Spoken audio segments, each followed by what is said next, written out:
Come on. Almost there and done! There. No more viruses. What? No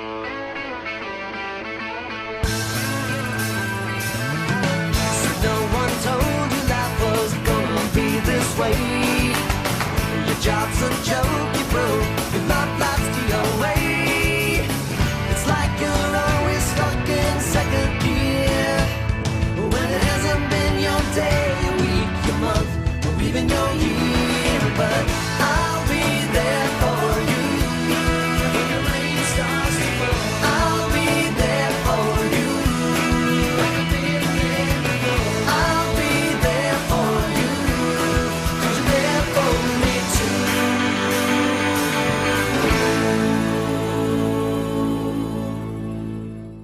Up until now, I've been doing nothing but kid stuff. I'm a hunter, damn it. I said I'd be doing any kind of animal film, and that's exactly what I'm going to do. So now, it's time for Anaconda.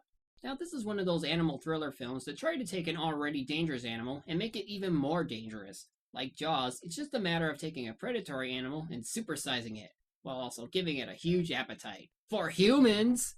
Not to mention, they seem to be way too smart for their well-being. In any case, it's been way too long since I last saw this film, so it's time for a wake-up call.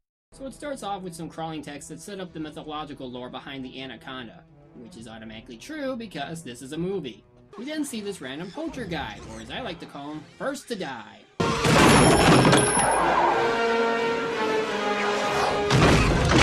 Jeez, can this snake really do that much to the world? So anyway, he desperately climbs up the mast, while the off-screen snake slowly makes its way up to him, and rather than die a slow agonizing death, he does the sensible thing and kills himself. We then cut to a hotel, where we meet our main character, Terry Flores, played by Jennifer Lopez. She and her crew of National Geographic wannabes are trying to find a lost Amazon tribe that is said to still exist even today. And the one to make it all happen is her boyfriend, Dr. Stephen Kale, played by Eric Stoltz. I've been out talking to some guides, hoping they might know the whereabouts of our tribe. Any luck? Well, looks like there's sufficient evidence to suspect that these people are out there, somewhere around here, between these two tributaries. He'd found one of their markers. You mean this marker?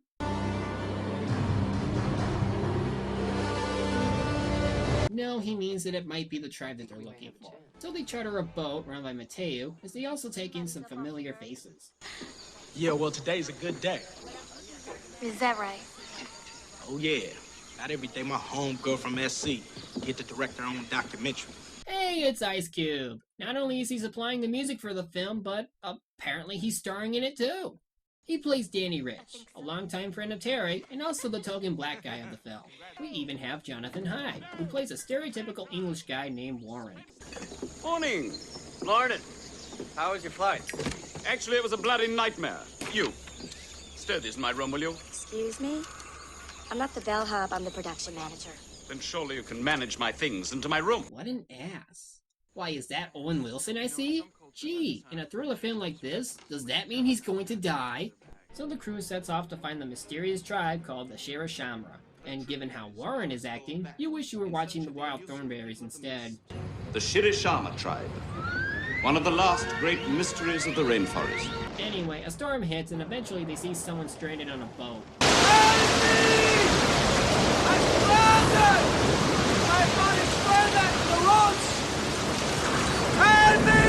Shout louder, why don't you? I mean, they're already heading in your close direction. I doubt they'll miss you. Thank the Lord for you! Thank the Lord! Seems to me like these two know each other. Suspicion much? Anyway, his name is Paul Cerrone, voiced by John Voight. But then, I needed to see the real world. Tell me, what does a failed priest do in the jungle? Fail? Who says I fail? I think various critics of this movie do. So he keeps things vague about himself except for one thing. Snakes. Snake.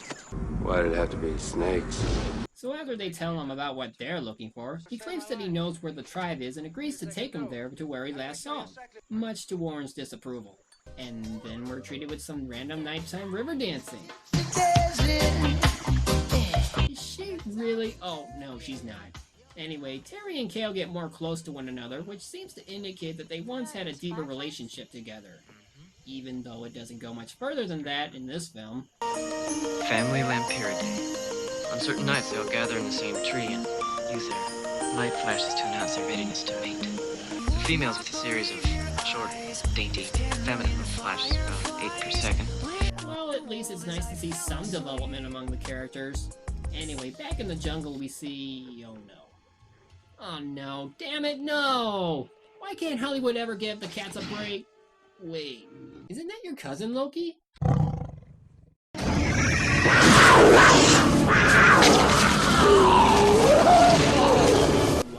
those are some bad effects. I mean, what, you couldn't get a CGI panther to go with that snake? Anyway, the following morning we see Warren practicing his golfing skills, while Ice Cube shows off his music. You better say low. Try actually aiming for the net. You're not far from it. You know, I can cheerfully hire some kid. A local tribesman, perhaps. $50 should cover it. I could just kill you for free right now. Whoa, he be gangsta now. So it looks like they found where the tribe might be, but of course it looks deserted. They see a statue of a person being eaten by an anaconda, as Paul explains the legend behind it. Shirishama worship giant snakes, anacondas, as gods, protectors. There's a legend they passed down of a journey to a sacred lake. First you must pass a waterfall, protected by warrior snake. Yeah, you get the idea. So we're about 20 minutes in, and nobody else has died besides the poacher and a jaguar. The body count must be increased. Gary. What?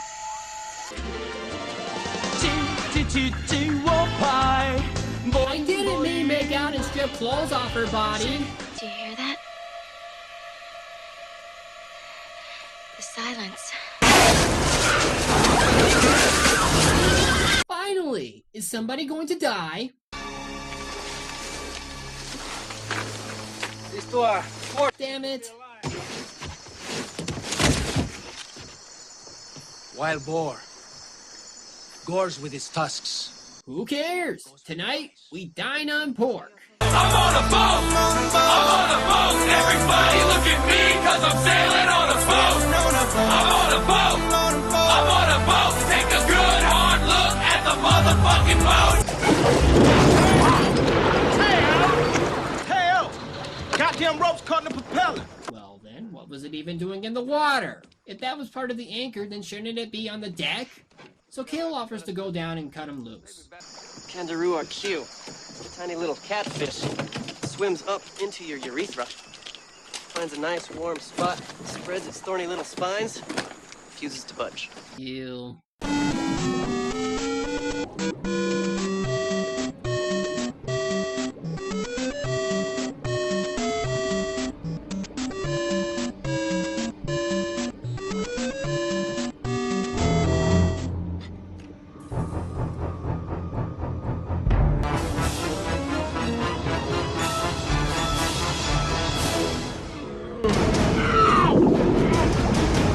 Seems that once again, the snake was too busy biding his time to not take the opportunity in killing someone. Of course, what's the reason for Kale's unconsciousness? Damn, what's that? Ugh. Wasp. Deadly. A wasp got into his snorkel? How? So of course this means he's out of the movie for a while. And while they suggest that they take him to a hospital, Paul suggests that they take a different route for his own reasons. Cut back to this tributary. Save us 50 miles.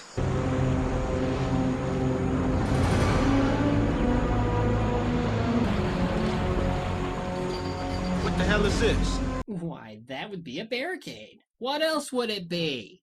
So tension builds as they get more and more angry at Paul for continually lying about what he knows and... See what we can do. Hey, is that real dynamite? Good grief, yes! So Gary and Paul decide to go blow up the wall, and it looks like finally the snake is going to do something.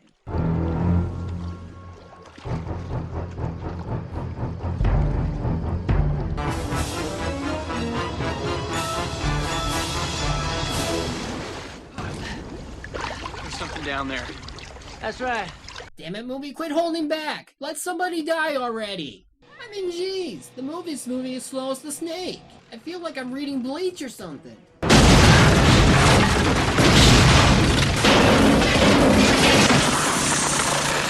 Why did it have to be snakes? I'm babies.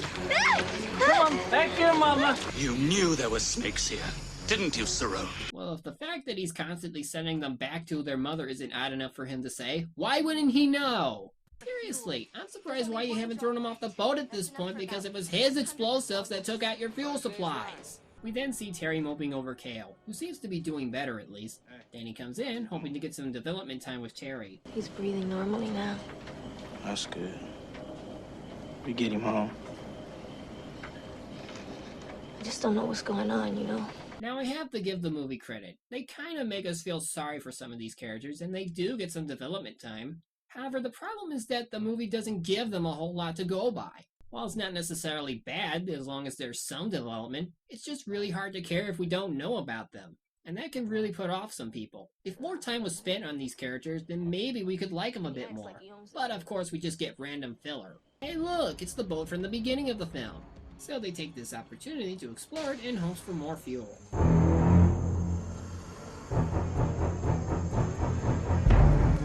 My ice cube senses are tingling. No, it must be the fish. Well, judging from that picture there, it seems very clear that the man from the beginning wasn't so random after all. In fact, Mateo was also involved with Paul, and apparently they were hunting snakes together. Anyway, it seems that Paul found something important, so rather than not tell Danny about it, they take it back with them and leaves Mateo to die. And it only took them about 38 minutes. Puta que parió. Wait, stop. Play that again. Puta que parió. Did you see that? I mean, look, before he got attacked, his body was halfway through the water, with the boat right in front of him off screen. But then in this shot, he's more above the water with the boat next to him, and the snake right in front of him. I mean, jeez, was there like a scene missing or something? Did they pick the wrong clip to cut out? I mean, come on! That's just sloppy editing. Uh-oh, this must be horde territory. I guess I better turn back. How did I miss that? They were right in front of me this whole time. Going back. Saron, go with him. Maybe some other time. I'm amazed by how much she's restrained herself from actually killing the bastard for all the crap they've been through. Asshole. So Danny goes back to find Mateo, only to find the flashlight instead. Whatever shed it has grown since then. But something like this has made a meal of our dear captain. What? Snakes don't eat people. Richard!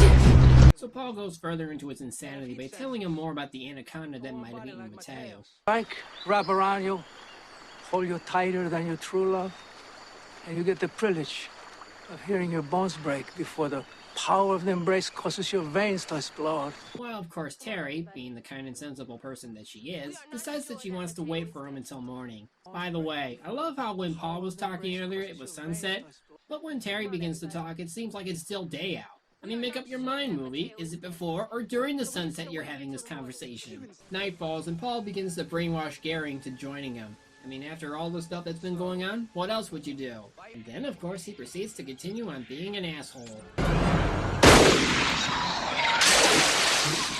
Can't catch anacondas without bait. Oh, I thought you were just hungry for monkey. Anyhow, Gary finally loses it as he completely sides with Paul. You know, let's film Saron capturing a big snake. Have you lost your mind? Have I lost my mind? No, I haven't lost my mind. If anything, I'm completely lucid right now. I think it's you guys who need to open up your eyes. Well, I will admit, given the situation that they're in, I do like the idea of a man being able to brainwash people into following them for the sake of money. Just too bad it doesn't get very far. I'm about to throw both of y'all son of bitches in the river myself. I don't think so. I didn't want this to happen, people. So finally he takes over the boat. With everyone subdued, he decides to go snake fishing.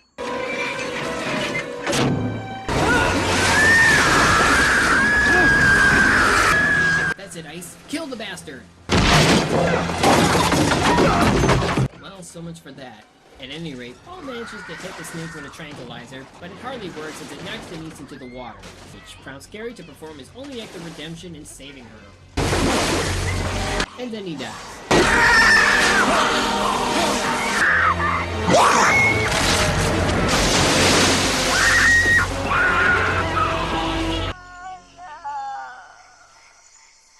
See? These characters aren't just idiots. They're idiots with personality. How dare you presume to order me about? Presume? How you like I presume to throw you in the river? You like that, presume? This guy's asshole level is off the charts. Oh, and funny CGI snake with a funny CGI face. Oh, how undignifying. I mean, Gary sacrificed himself to save his girlfriend after joining Paul's little insanity group. The least you could do is show a little respect. So later, Terry decides to try and seduce Paul in order to get him off guard and hopefully bring him down. Anda, stupid!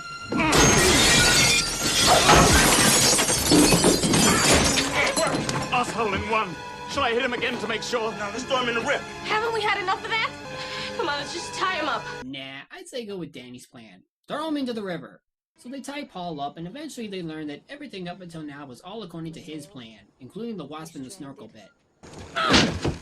We get an Terry and Kale moment, which, of course, goes nowhere. They then arrive at that waterfall that Paul talked about, and of course, they get trapped.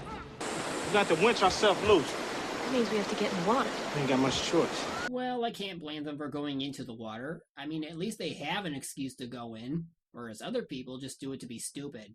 Back on the boat, Denise loses it and decides it's time to avenge her boyfriend. But that fails. Make my life.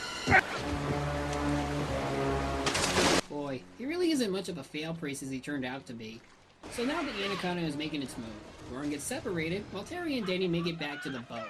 Just too bad that Paul is free, and they have to deal with him.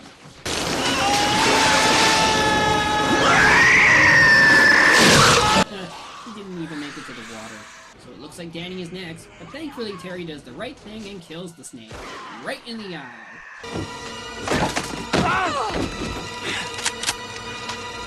Get up. Hey, Kale's awake. Say bye-bye to Paul. The villain's dead, and so is the snake. Movie over, right? Oh no, seriously? What could be left to show? They eventually find what appears to be an abandoned complex, in which they go inside hoping to find some fuel. From the looks of things, it looks like the final battle will take place here. But with who? Welcome. Time to wake up. Oh, come on! You were hit with a snake dart and fell into the river. How can you still be alive? So he uses them to bring in an even larger anaconda that seems to float down from above.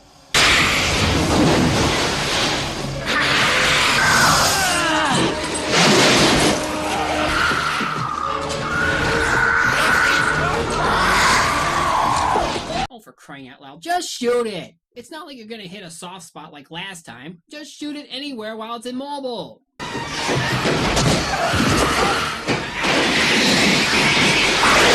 Idiot. So of course he gets eaten in a way that's so disturbing, I can't believe they put that on film. Terry and Danny try to escape, but the snake is still hungry for them. It's coming for you!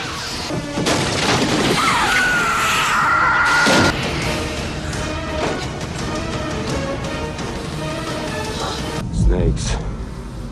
Why did it have to be snakes? So, and probably the most disturbing thing in this movie, the snake regurgitates the villain, who is still alive and even winks at Terry. That is just gross. The two trap the snake up the chimney in an attempt to blow it up, because as we all know... Explosions fix everything!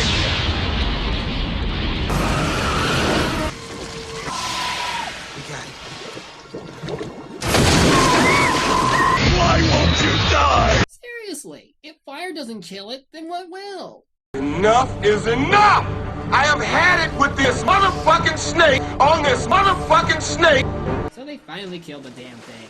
Kale is fully alive and well, leading to his and Terry's official pairing of the film, which came from little to no development. And the payoff? They finally found the tribe that they were looking for.